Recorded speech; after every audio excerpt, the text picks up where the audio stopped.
We are back with another custom campaign breakdown. This time, we are going to be going over one of the most popular maps on the workshop, Darkwood. This is a very long custom map that poses a very difficult challenge.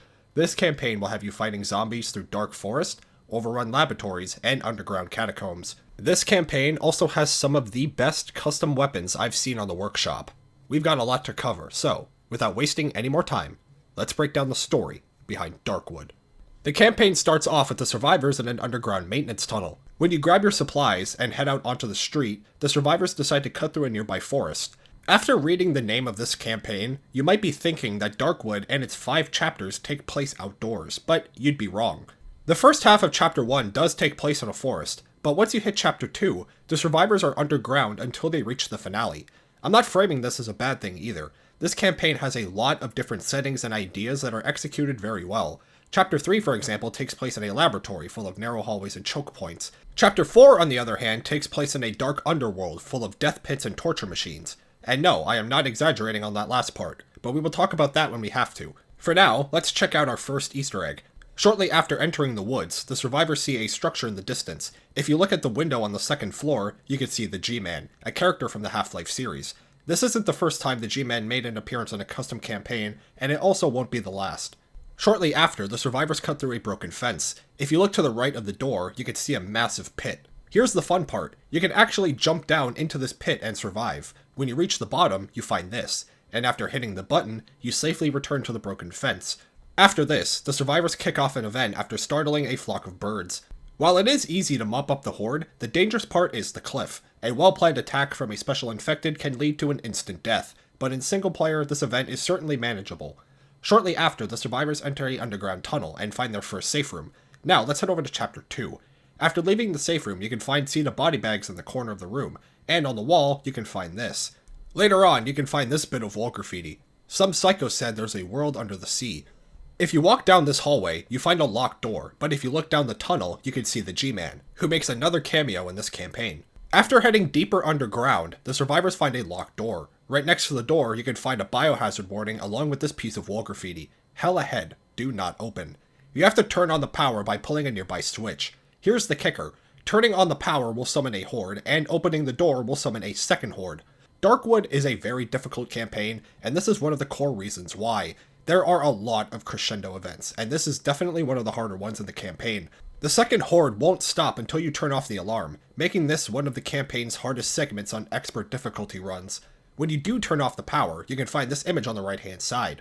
Shortly after, the survivors find this machine firing off lasers. The lasers will damage the survivors, so keep that in mind. This machine may seem like a typical environmental hazard, but it will make an appearance later in the campaign. Now, let's move on. While walking through Chapter 2, you can find the posters of many different video games and movies. For example, you can find this image of Condemned Criminal Origins, and right next to it you can find this poster for Jacob's Ladder.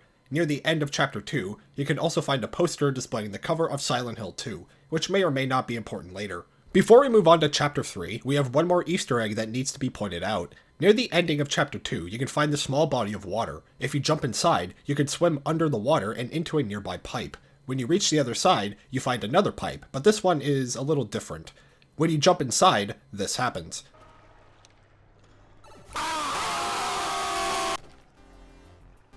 This is basically a parkour test, and it's not an easy one. For those who mastered the movement on the Source engine, this little obstacle course will put those skills to the test.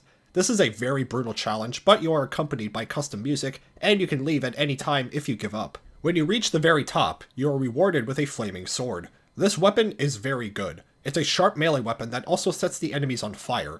It doesn't have the highest damage, but it's still a very good weapon regardless. Here's another fun secret. When you finish the obstacle course, you exit from a pipe in a side room. If you head into NoClip and head into this exact room, you can find this piece of text. NoClip won't help you here. Go away. Now, let's head over to Chapter 3. This chapter is a very long chapter full of small details and Easter eggs. And on top of that, this is also the most difficult chapter in the entire campaign. The ending of this chapter is also worth a discussion, but we'll get to that in due time. For now, we have a few things that need to be pointed out. Shortly after leaving the safe room, you can find this at the center of the lab. The game instructor calls this the power core, and it will play a part later in the chapter. If you take a closer look at the power core, it looks just like the machine I pointed out in Chapter 2. While walking through Chapter 3, you can also find this name, Athena Labs. We will go into more detail on this later, but for now we're going to move on. Shortly after reaching the second floor, the survivors crawl inside a vent. Inside, a horde is summoned, and as you can probably imagine, fighting a horde in a vent is very difficult and dangerous. The placement of this horde is certainly questionable, but it's not a huge problem on lower difficulty settings.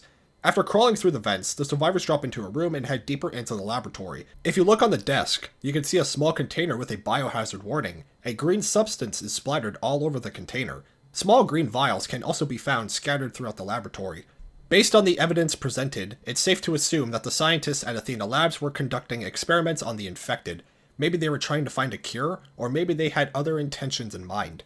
Shortly after, the survivors need to cut through 3 rooms full of infected. The first room is full of mudmen. The second room is full of normal zombies. The third room, however, is full of zombies that look like this. Maybe these zombies were a direct result of the Athena Lab experiments. Putting all theories aside for a second, this is hands down one of my favorite custom models, and I love pointing out stuff like this in these breakdowns. These guys also have a shit ton of health, so keep that in mind. Now, let's move on.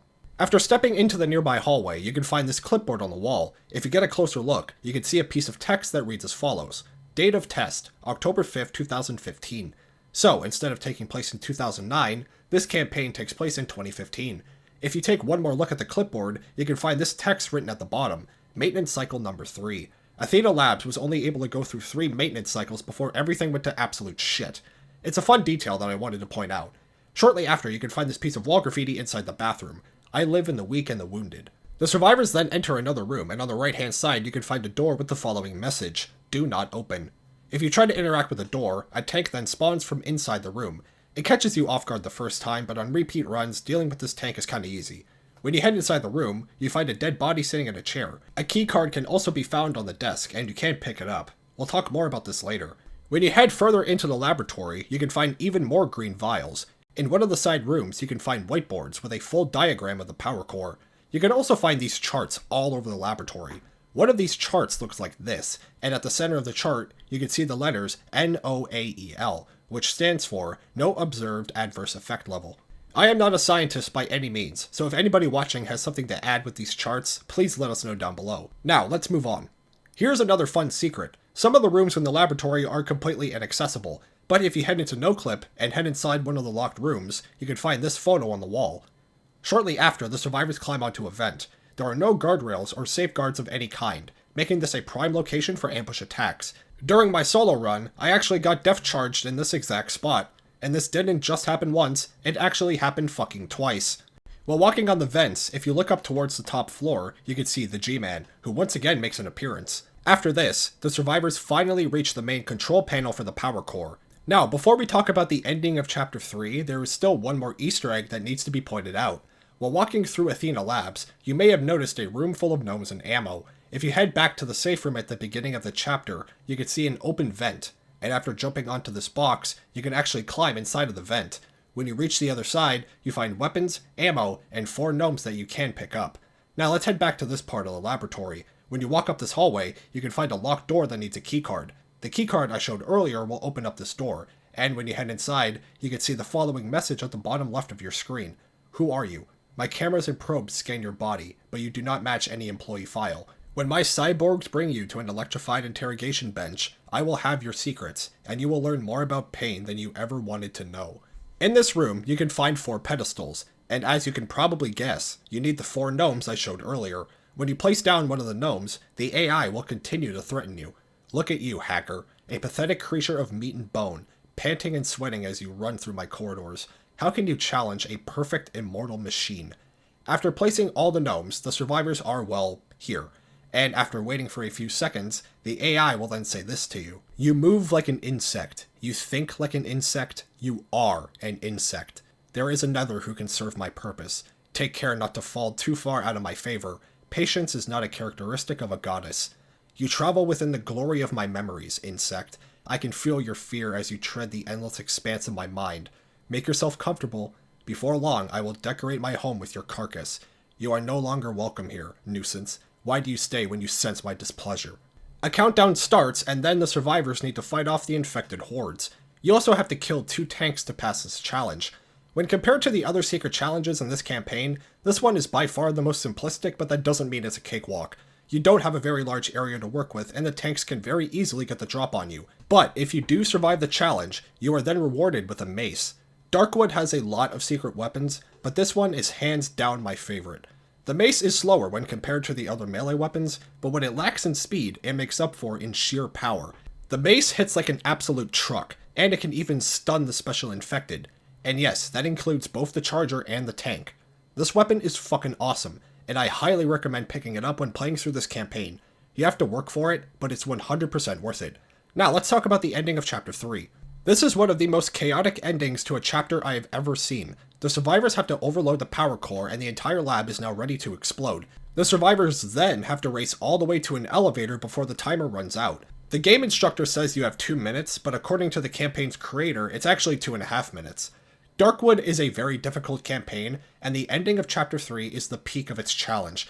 Zombies will be swarming you the entire time, and if you are low on supplies and ammo, this segment becomes an absolute nightmare. Here's another neat detail. If you don't make it to the elevator within the time limit, the lab explodes and all the survivors die on the spot. If you make it to the elevator with time to spare, the door closes and it transitions to the next chapter like usual. But if you make it to the elevator with seconds to spare on the timer, this cutscene will play.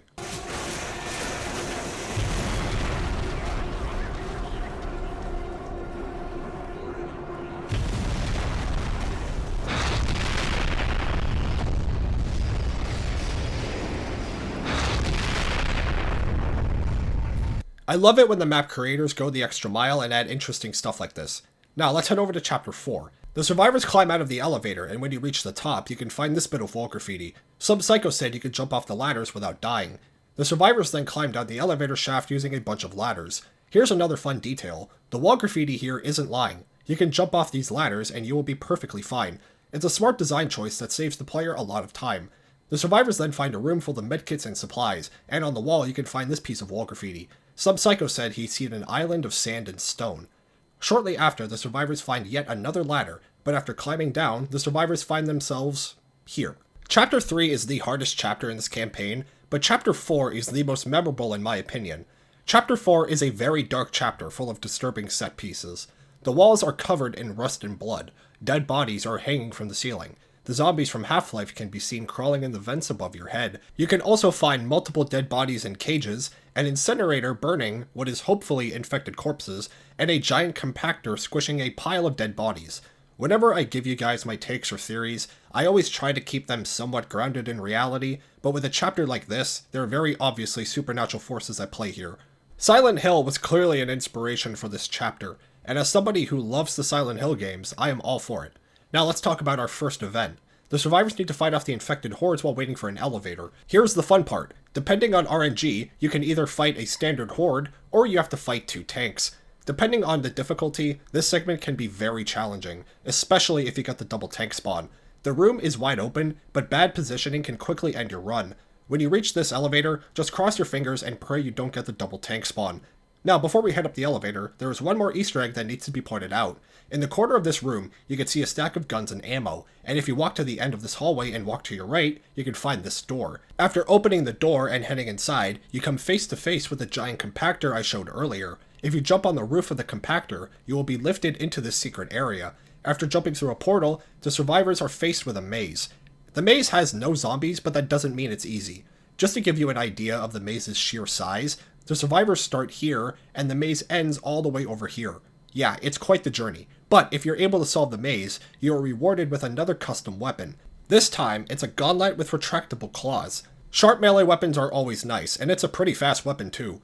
I don't think it's as good as the mace or even the flame sword, but it's still a very nice weapon to pick up. Now, let's move on. After heading up the elevator, the survivors find a prison. If you walk into one of the side rooms, you can find this bit of wall graffiti. Most of the text is gibberish, but you can see the words "I am in hell" written over a dozen times. After walking a little further, the survivors find a dead body cut in half by a massive knife.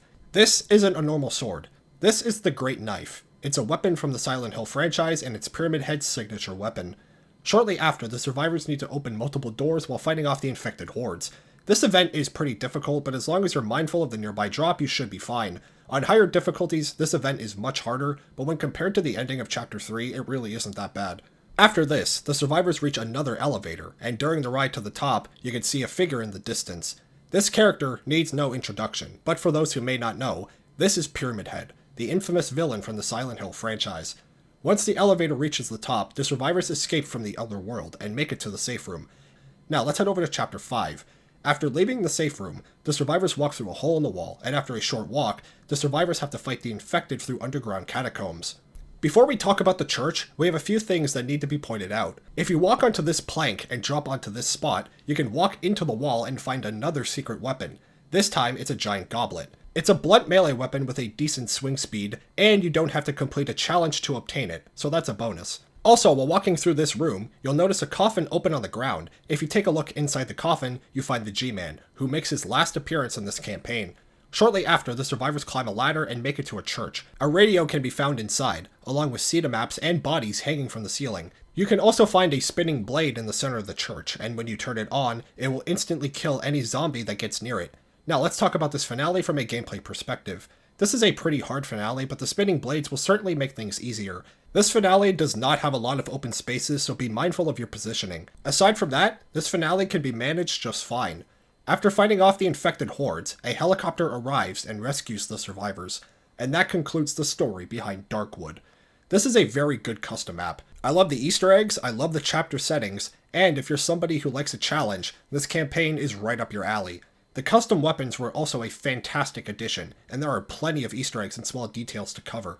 This campaign was a lot of fun to break down, and I hope you guys enjoyed the video. So, if I did miss anything, or if you guys have anything to add, be sure to let me know down below. Thank you guys for watching, and I will see you in the next one.